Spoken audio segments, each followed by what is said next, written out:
வேலூர் சத்துவாச்சாரி ஆவன் பால் பண்ணையில் நூதன முறையில் நாள்தோறும் 2500 லிட்டர் பால் திருடப்பட்டதாக புகார் எழுந்துள்ளது.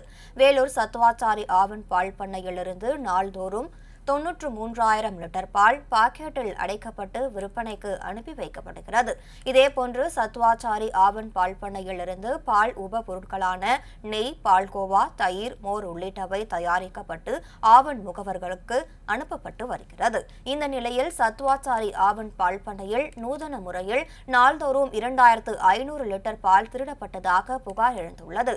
மேலும் சத்துவாச்சாரி திமிரி வழித்தடத்தில் ஒரே பதிவெண்ணில் 2 லாரிகளை ஆவன் பண்ணைக்கு இயக்கி பால் பாக்கெட்டுகள் திருடப்பட்டுள்ளதாக தகவல் வெளியாகியுள்ளது. மேலும் நீண்ட காலமாக நடைபெற்று வரும் இந்த பால் திருட்டுக்கு உடந்தையாக இருந்தவர்கள் குறித்தும் ஆவன் பால் பண்ணையில் இருந்து பால் எடுத்து செல்லும் வாகனங்களை கண்காணித்து வந்தவர்கள் குறித்தும் ஆவன் நிர்வாக அதிகாரிகள், போக்குவரத்து அதிகாரிகள் விசாரணை நடத்தி வருகின்றனர்.